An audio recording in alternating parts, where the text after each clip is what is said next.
All right, on to example 28. This one is a perfect example of the number one rule of starting a factoring problem. It has to be equal to 0 before you even factor. Now, these ones were all set equal to 0 in the beginning.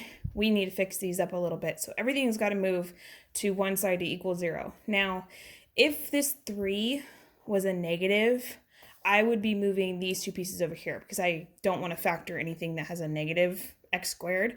But because the 3 is positive, I'm just going to move the 16x and the 8 over to this side by subtracting both, right? Opposite. So I'm just going to cancel, and be good to go there. Combine all the terms, we get 3x squared minus 16x minus 12 equals 0. Okay, here's another one where we have a leading coefficient and it's not a perfect square, so chances are I'm going to have to do the AC method. So on this one, I want to double check to see if I can take out any of the 3 to make it easier on myself, and I can't. So I got to do this. 3 times negative 12 is negative 36. So in this case, two numbers that multiply to negative 36 that add to negative 16 are negative 18, positive 2. Those are my two numbers. So going from here, I keep the front the same, keep the back the same, split the middle.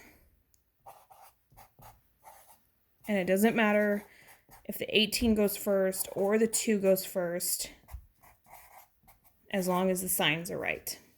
Okay?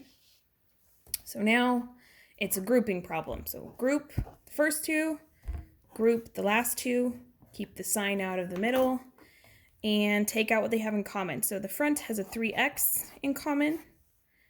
Okay.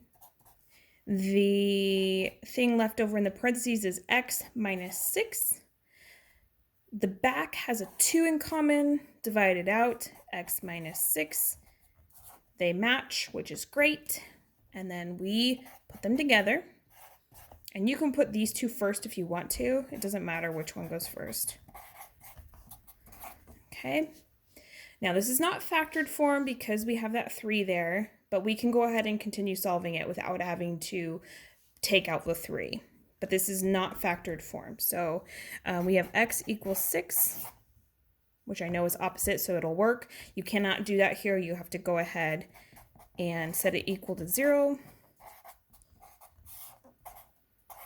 Run out of room. Divide by 3. And you get negative 2/3 there. Okay. So same type of factoring. It's just one extra step in the beginning of setting a equal to 0. So part B is the same exact thing.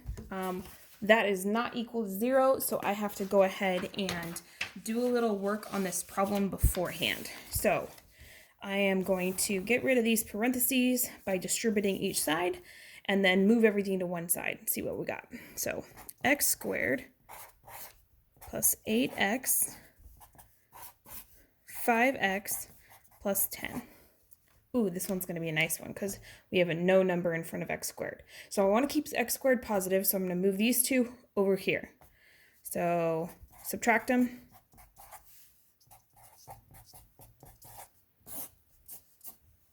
Okay, so I get x squared plus 3x minus 10 equals 0. This is a basic trinomial with a leading coefficient of 1. And I get to use the trick of what multiplies to 10 and adds to 3. So negative 10 and 3. So those two numbers would be 5 and 2. The 3 needs to have a plus 5 minus 2. This is factored form, so I can go ahead and jump straight to my answers. X equals opposite. I got negative 5. X equals 2. Good to go. And these are your x-intercepts, so they'll go on the graph as negative 5 and 2.